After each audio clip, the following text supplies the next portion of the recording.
We are live with the artists behind Harmony for Earth. And today we'll be talking to drummer and music teacher Barry Hess. in Philadelphia, right?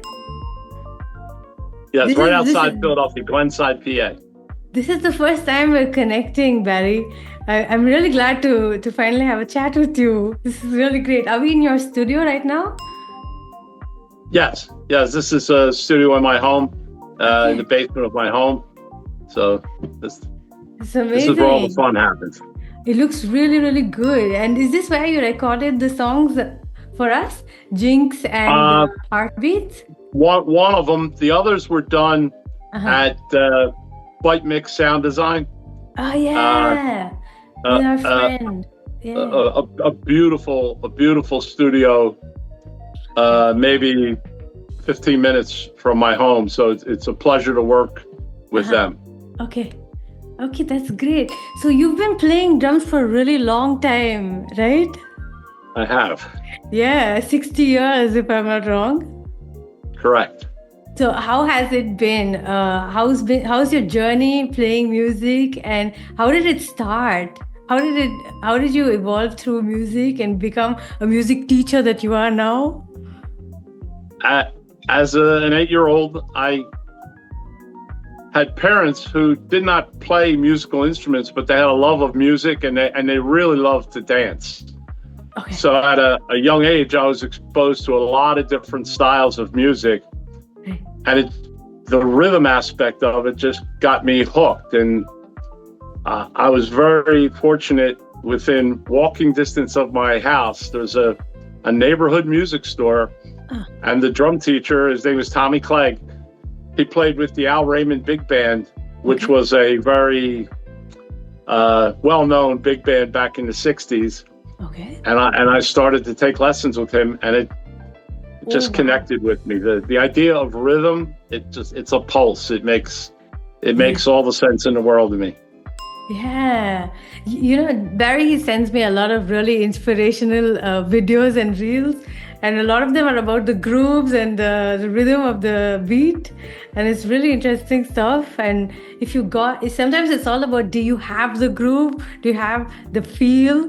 And then you can play the drums or you can't. A lot of people just don't get percussions, Agreed. Yeah. Yeah, our job, the drummer's job is the pocket. We hold the meter. We hold time. Exactly. To give you creative lease where you can do what you need to do, but you always know where one is.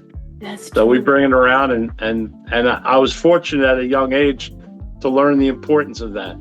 We're not a lead instrument. We're not a melody instrument. We are a rhythm instrument. Yeah, and you set the pace and the groove, and it depends on you how fast we go or how slow we go as well.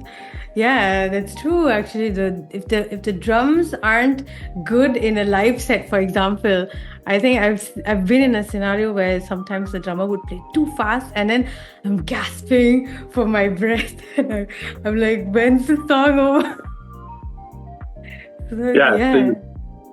It's an important process. The tempo is not what I say it is. The tempo is what the conductor, the music director, the piece, whatever it calls for. If it's not open for personal interpretation, then you have to hold it down. You have to put it there and hold it. That's our job as drummers. Yeah. So how did you work on that? Like, how do you try to keep time, and do you know all the counts by ear and by heart? I worked very hard at an early age with a metronome. Okay. Was very fortunate to play with some very talented people over my entire career. I tell you what I do even now. I will rarely just count a song off. I just won't, click in. I just won't, 1, 2, 3. I will. You may even see me with my eyes closed. I will find the groove before we start. And a good song to relate to you is Jinx. Yeah. I find that there's a feel there. There's a wave, and if you were in the room with me, you would notice that. So that's how I approach everything. the start is key. Yeah. Oh, I want to tell everybody quickly about Jinx. When I first reached out to Barry, I sent him the demo of the song, which wasn't in time at all. And I was hoping that you would come up with the drum track first, and then I could write on it. But Barry did something that surprised me and also Jose, who was on the track. We didn't think you're gonna play along with the song, and you came up with a wonderful piece of drum, a drum piece, which was along with the demo, and it wasn't even like I hadn't even sung in time, but you made it so dramatic. Like I just explained to you that it's a dramatic song, and you just put the feel in it, and I thought it was great, but Jose was like, no, it has to be according to the time. And he made us a new thing. I was like, okay, but I thought it was really special. I didn't get to tell you that because we barely spoke. But I was thinking, there isn't a single drummer I know who has ever done that. Like who took a demo and played along with it and added the feel just by understanding what was the goal. We wanted it to be really eerie and dramatic because it's a song about jinxing and how the city is bringing people down, And you just did that. You added this. You made the scene out of it, and I was stunned. And I that song was really old. Like it was recorded in 2018, and I hadn't gotten back to it because nobody worked with me on it. And then you came along and you just brought life into it, and I was really glad. And I was thinking, I would love to push this, but then Jose was the producer of the song, and he said, "It's not boxed." And then you actually did the recording again with us. That's really cool of you. Thank you so much, Barry. You're welcome. I really enjoyed it. It's a great song. Yeah, thank you. It was my pleasure. Yeah, I'm really glad we got to do that. And then after that, it was Heartbeats. And yes. Even my husband Jeff is on that track, so I was really glad that we could do that. And then he joined us for one more song for Christmas. It was really short time. Yeah. I think you even headed out that weekend, and you just did the recording for us anyway. That's really cool. I really appreciate all this. Like, thank you so much. Oh, you're welcome, and I appreciate it too. It's an honor to be involved. I love your stuff. Yeah, you've told me many times. All this has been so inspiring for me. Like, I started with nothing. Like, no one was on board, and I had like 2 artists who agreed to join me for a song, and then it became 4, and then it just kept growing. Now we're 21 artists in who ended up collaborating with us entirely. So I'm really happy how it turned out. I'm really glad, actually. Yeah. Let me ask you another question. You've played in a lot of major music hubs, New York and stuff, right? And you've even sent me a couple of videos from the marching band that you were talking to me about. I'd love to know more about this. So how did that happen, and how has it been the experience? That's an interesting.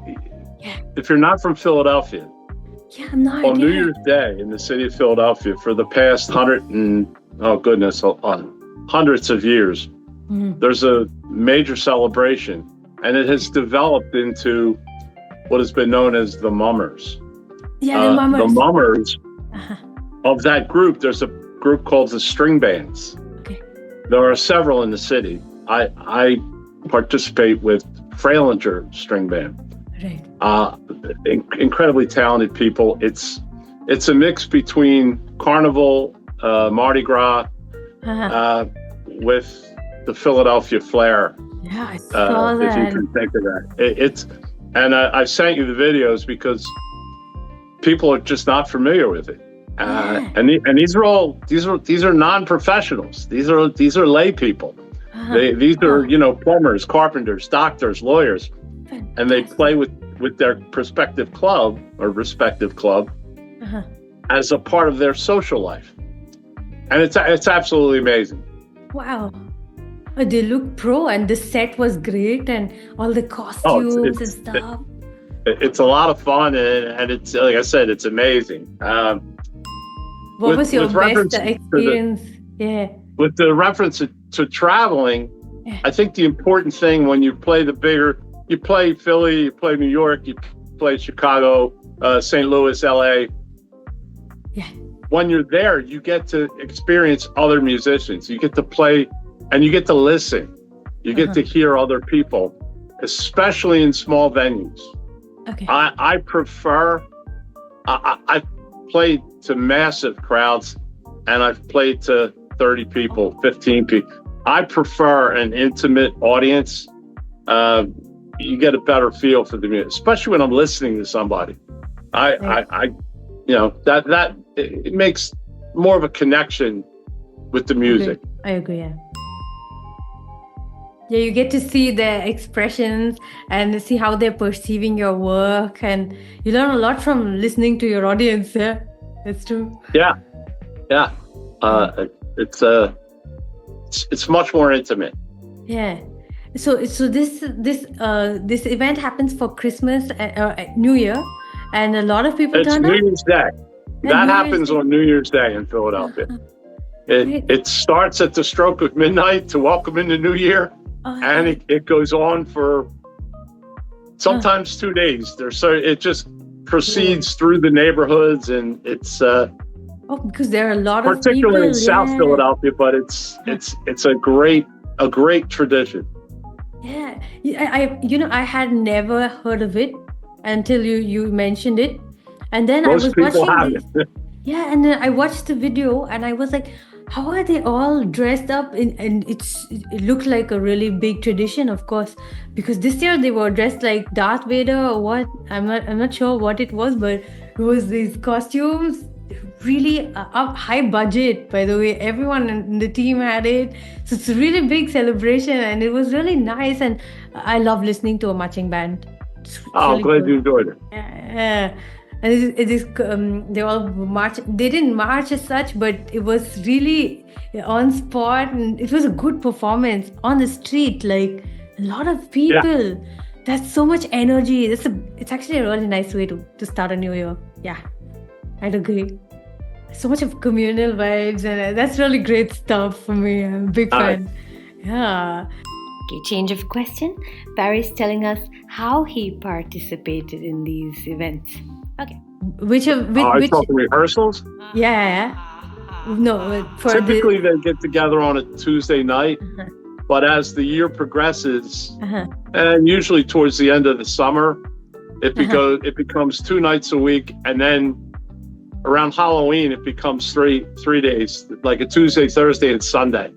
And the Sunday practices are typically outside to prepare for the performance on New Year's Day. For a live performance. It's very involved.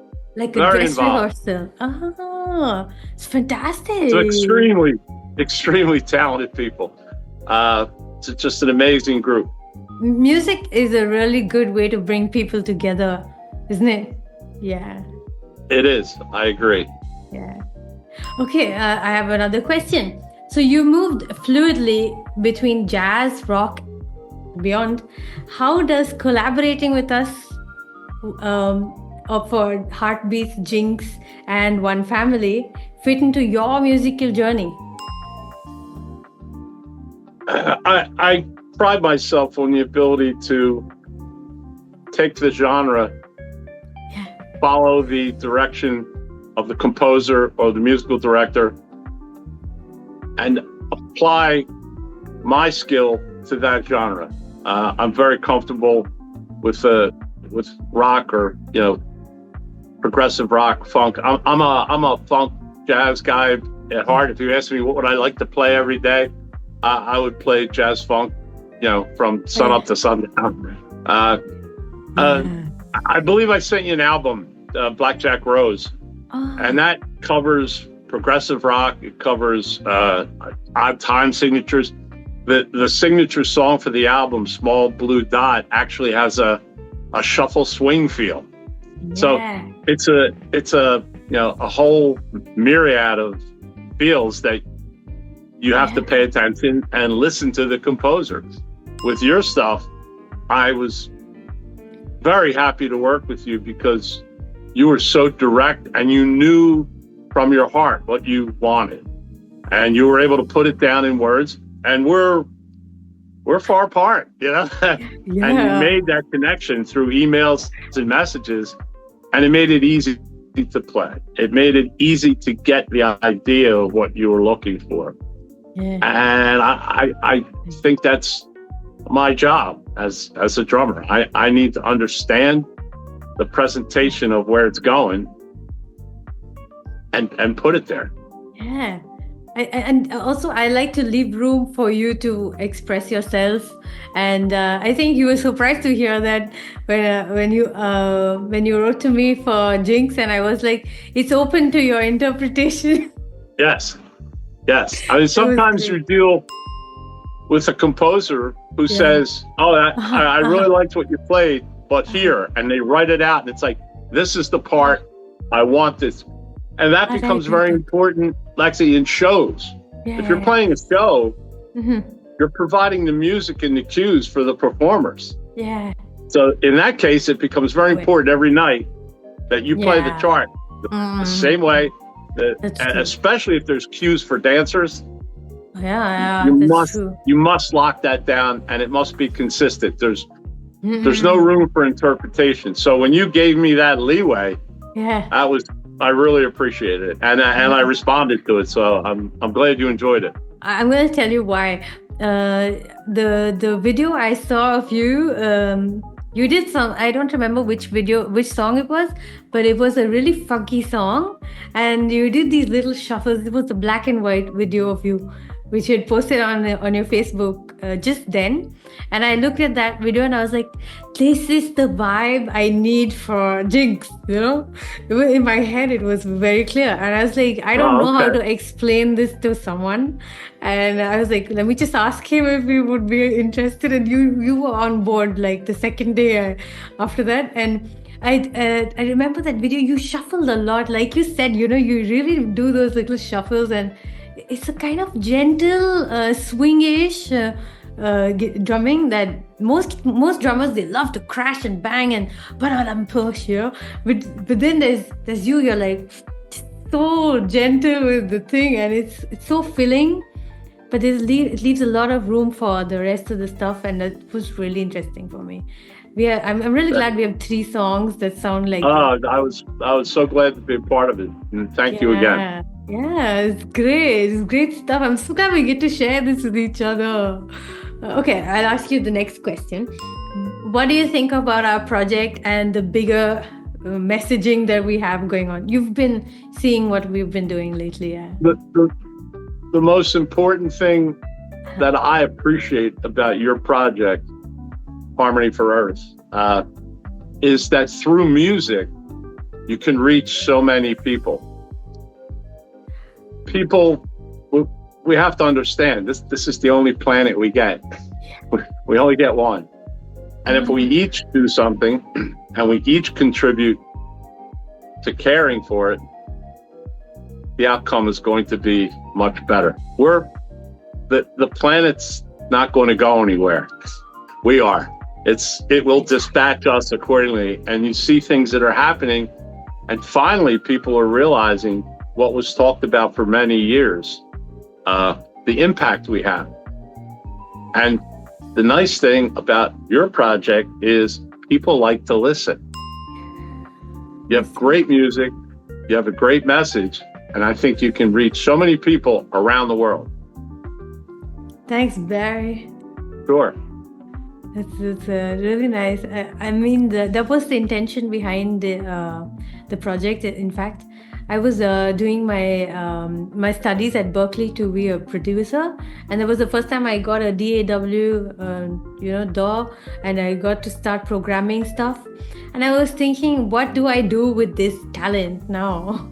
What do I do with my music? And I had already started writing songs for nature a long time ago, but it didn't get famous, and I was after fame at some point in my life, and afterwards it wasn't so rewarding. And I thought this has to be way deeper than than just putting my face on a poster or whatever my idea was of using my music or my voice. And now I was really far from home. I saw the power of remote working because of COVID. I got to see that it's really possible to digitally connect with people, and it's a lot easier to communicate what you really feel. And emails, like you said, they work like a charm. You write a really good email and you express yourself properly, and you can make wonders happen. And I could speak to people from everywhere. There are people from all over the world who got on this, and it was really incredible. And like you said, people really do love listening. I might as well put a good message in there. And oh, beautiful message. And that inspires from the heart. That makes me respond, and there's a connection there, and I really enjoy it. Yeah, I think if it all works out in the long run, then we would have helped a lot of people realize they love nature, and that's the goal. That's the goal. That's the goal for me. What were your perceptions of heartbeat? Like, did you understand what the songs were about? I think of a pulse, right, with heartbeat, and a pulse is life-sustaining, right? It without it, there's nothing. So that was the connection I took from it. Was life itself. That the pulse of life must be. There must be a custodian for that, and that's us. Yeah, that's what the song is actually about. Like there's a heartbeat in everything. You and me and the planet. Like, we're all connected. It's all about the vibrations. That's great. I'm really glad. Yeah. Okay, I have a question for you. You teach and mentor musicians. What's the most valuable lesson you would like to pass on to drummers? Listen, be a listener. Understand the power of listening to other players while you're playing. It's incredible the responsibility we have. Maybe that sounds dramatic, but we're keeping time. If an instrumentalist or a vocalist, don't get in their way. Don't step on their performance. Let them perform. Support the effort. Back to my comment, drums are a rhythm instrument. We're not a lead. We're not melody. We're not harmony. We're rhythm. So pay attention to that.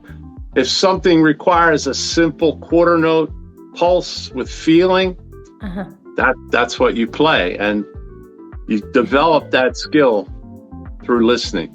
So that would be my number one thing to teach a new student would be to listen. To listen. Yeah, that's great advice. But don't you think there would... do you think that the drums could never be a lead instrument? I think a drum solo is an important part of a lot of songs. Oh, it can be. And when you get your turn, that's when it's our chance to shine. Right. I think it can lead. Yeah, there's certain...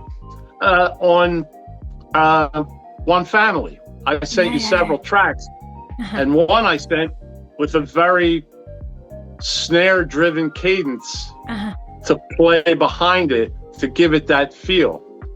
It certainly can be a lead in the respect that it is heard the most. Unlike a piano player, I can't play notes. They may sound like they're not true pitch. I can't create a chord. I can't create harmony, but I can create rhythmic melodies, if that makes sense. Yeah. So, like you make to your point. Yeah. Yeah. That's interesting. Only recently, while editing drums, I noticed that the bass can have a boomy C note, and sometimes it could have an A note. I'm still figuring out how this stuff works because I just saw it in a plugin to settings, and while hearing it, I heard the difference, and it's a very, very minute thing. So actually listening is a great advice for all musicians.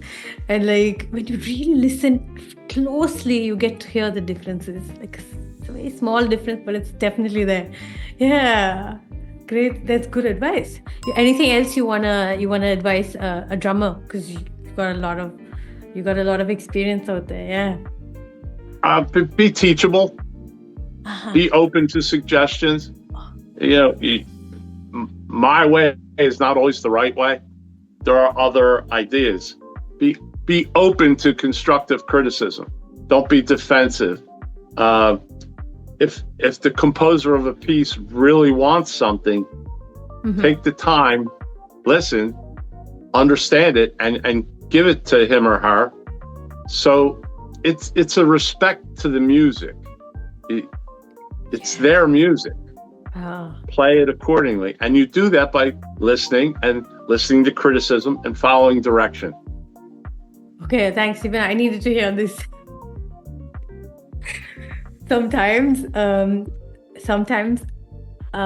we have moments in my house where Jeff's listening to the song and I'm listening to the song, and he has a bunch of things to say, and I'm just like, I just spent 4 hours on this track, so let me back to your point with Jinx, you were very, very clear, not only to me but to the sound engineer at Byte Mix, James Pennington. You were very precise and very clear, and you steered in a perfect direction. That was okay. Now I know what you want. Yeah. And also, I should mention this. So I received, every time that I wrote to James, I had this beautiful description, very precise, and he didn't miss out a thing. If he had a thought, he'd explain it in many words, just so it's crystal clear that no one is having the room for error. I'm not like that. I leave a lot of room for others to contribute to it. But I really thought it was super helpful for me also, because he was trying to make me understand where he was coming from. And I got a lot of experience. Those are my very early days of working with musicians abroad. So it was really great, and we're still friends online, and I get to see his posts, and he's so verbal with the way he wants to tell us what he wants to explain. And it's very clear, not to be shy to tell us, to share what you are looking for is also something I was struggling with before.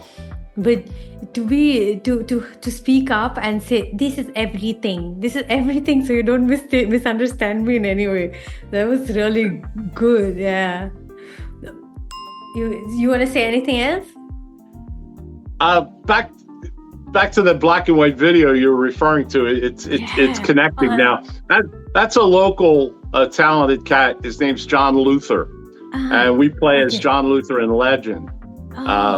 Amazing bass player Anders Vellemil, guitarist Tom Orrit, Frank Ewing on that's your sax.